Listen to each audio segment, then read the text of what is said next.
But is the problem who controls that machine? Like, say if China gets a hold of one of those machines first, if they develop a quantum computer first, and they start implementing it.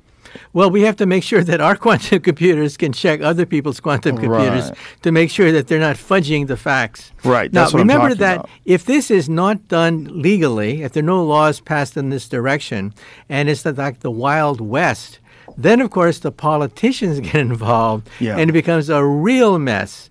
Now, we do know that you cannot yell fire in a crowded theater. Therefore, there are limits to free speech. We get that.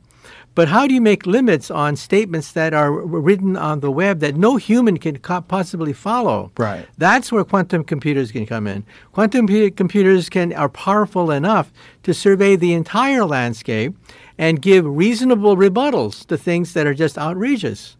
Well, more than that, it's going to be able to instantaneously change how we interact with each other in terms of language barriers, all these issues that we have currently. I'm sure you're aware of Google had their earbuds. There was a feature where, if you went to Spain and didn't speak Spanish, you could talk to it, and they would talk to it, and it would translate back and forth. So you could have a real-time conversation. I'm not sure how good is it. How good is that, Jim? But if there's something like augmented reality, and we have something like that, you're going to be able to instantaneously translate what people are saying.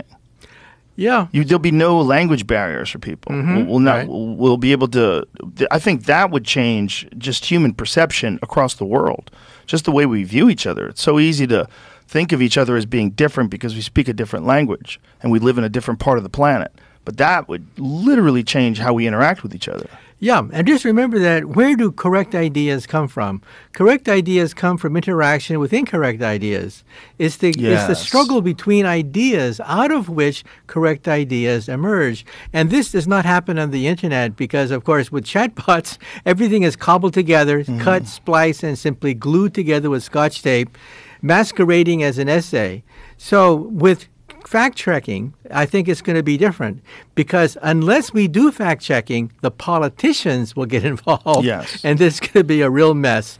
So I would hope that the industry does fact-checking by itself rather than having politicians do it. It's such an important point that you said, where you said that the bad ideas have to exist so the good ideas triumph. And that's really an argument against censorship on the internet, which is another problem that people have.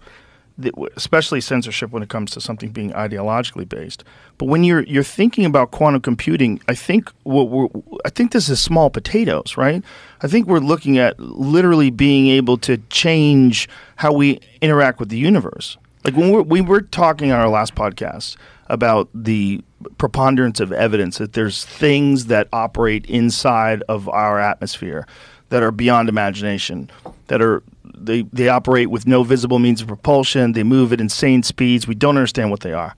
If we think about what quantum computing is going to be capable of, that's the kind of stuff we're thinking about. Right? Yeah. You see, quantum computers are the ultimate computers because they're computing on atoms. If there are aliens in outer space, and I think there are, it means that they also have perfected quantum computers, and they can do calculations that are far beyond anything that we can calculate with. Like, for example, a wormhole. A wormhole, in principle, is a gateway between two distant points of space and time, which allows you to break the Einstein barrier and go faster than the speed of light. But the calculations are horrendous. It may take a quantum computer to sort through what happens when you go through a wormhole and wind up on the other side of the universe, and the aliens probably already have done that. Yeah, They've probably had centuries of experience with quantum computers because that's the ultimate computer. You can't compute on anything smaller than an atom. And they probably already have used the quantum computers to navigate through wormholes, let's say, hypothetically. It's so fascinating when you think of where we were just a few thousand years ago, or a few hundred years ago, to where we are now. And then you imagine the invention of quantum computing. You imagine everything just... The whole idea of whatever we think of current computer progression just goes out the window. And it's insane calculation capabilities. Like we could be able to do something like that in the future. Right. Quantum computers allows us to calculate things that are way beyond our ability to calculate today, like going through a wormhole or warp drive, or even the question of multiple universes. People ask the question, how come quantum computers are so powerful? It's because they compute in parallel universes. This is the multiverse, which of course Marvel Comics has discovered and the Oscars have discovered recently. But the multiverse idea comes from quantum physics. Electrons can be two places at the same time. Now, some people have a hard time getting their head around that, but get used to it. That's why we have lasers. That's why we have transistors. That's why we have the internet. That's why we have this conversation. Because the electrons that are in this microphone dance between universes at the atomic level. And so we have to get used to the idea that quantum computers introduces a whole new way of looking at reality. Now, reality is not a Marvel comic, but the idea of the multiverse comes from quantum physics, and that is electrons can be multiple places at the same time.